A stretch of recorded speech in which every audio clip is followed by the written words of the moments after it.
The old pine in the center of Ohrid is one of the most popular sites that tourists visit. The pine is still standing strong despite the ravages of time. Who knows how many memories it could tell us if it could start to talk? All the traces of a glorious past must be hidden in the centuries-old tree.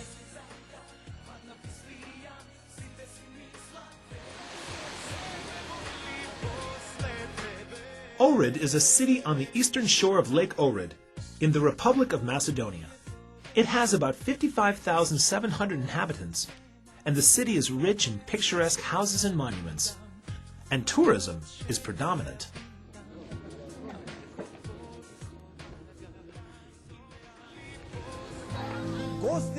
We are now in Gostivar. We are right next to the Sad Mosque and the clock tower. Almost 50,000 people live in this city. Most of the inhabitants are Muslim. You can hear 3 languages spoken in Gostivar: Turkish, Albanian, and Macedonian.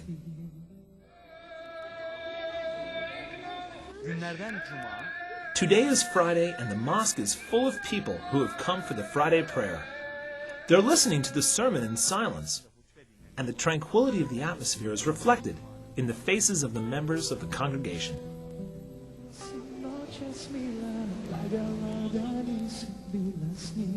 In Gostivar, most of the population is composed of Albanians. Muslims form 80% of the population. A large portion of the Turkish population of the country lives in Gostivar.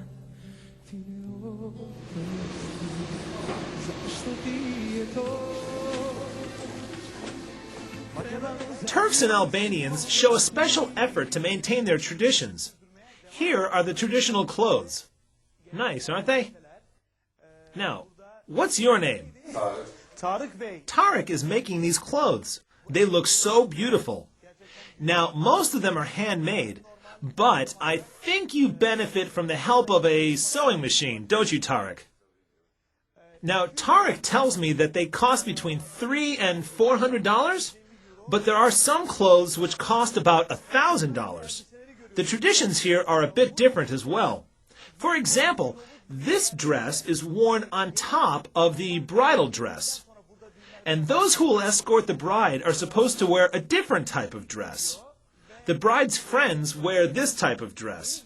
It costs around $500. In fact, weddings in general are really quite costly here in Macedonia. Now let me take this down and get a close-up of this. Look at the detailing and craftsmanship on this dress.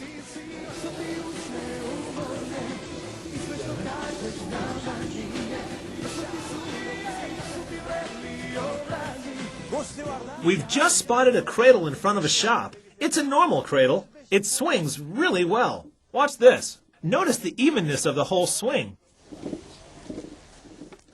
This cradle has some nice patterns on it, don't you think?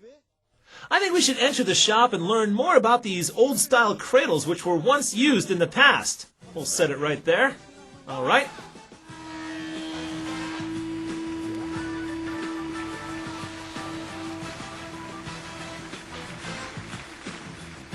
You sell one cradle every day?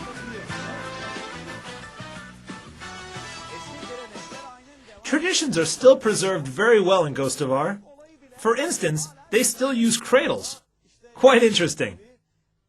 Now, this is a great symbol. I happen to like this one a lot. Here again we find such sturdy craftsmanship. Now, you're Omar. How are you? Is your work tiring?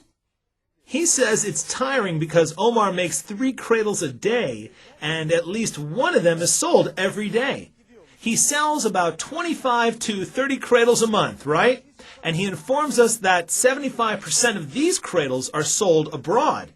Especially the Macedonians who live in Germany or Switzerland love to buy the cradles made by Omar. That demand must be pretty good encouragement for Omar. Well, we congratulate him and wish him continued success in his business. And I especially like this one. This must be for the little baby dolls, right? I think it's cute. A cradle costs around $50. We are continuing our tour in the city. We are now in front of a butcher's shop. The butcher is waiting for customers. He's written the name of the shop on the signboard in 3 different languages to attract customers. At the bottom is kasap, the Turkish word for butcher shop.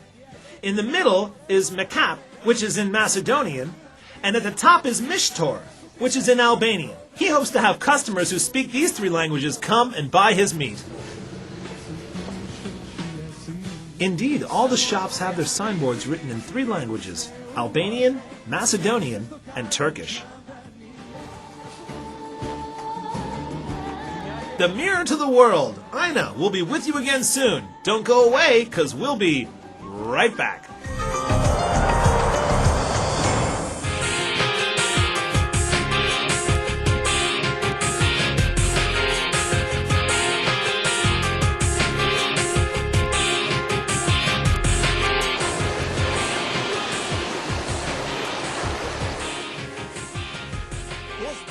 We are now in the village of Vrtok, where the Vardar River begins. Here is the famous Vardar River. It's one of the biggest rivers in the Balkans. Vardar extends through Gostivar, cutting it in half, and it passes through the capital, going right through the country, entering Greece, and finally the Aegean Sea. It begins at an altitude of 683 meters from the base of the Shar Planina mountain.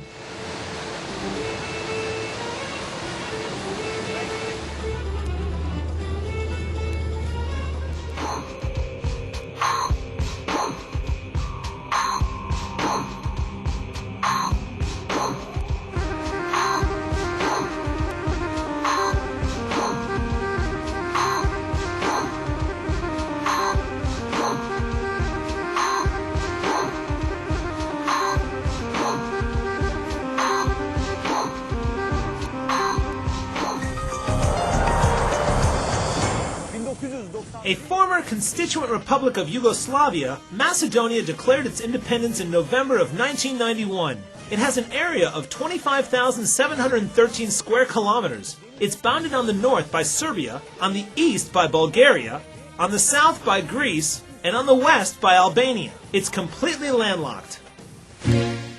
Skopje is the capital and largest city in the Republic of Macedonia, with more than a quarter of the population of the country, as well as the political, cultural, economic, and academic center of the country.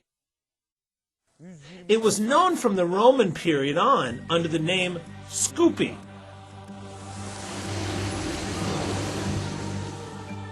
The city developed rapidly after World War II, but this trend was interrupted in 1963 when it was hit by a disastrous earthquake.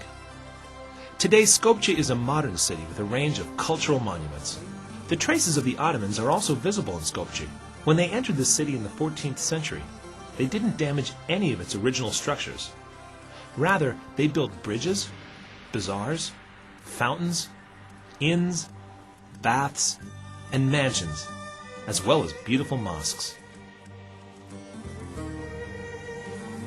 The Vardar River runs through the city, dividing the city into two: Old Skopje and New Skopje. Modern and tall buildings are in the New Skopje, while historical buildings like minarets and domes abound in the Old Skopje. The Old Kale Fortress, which overlooks the modern city center, can hardly stand. Its walls are almost completely destroyed.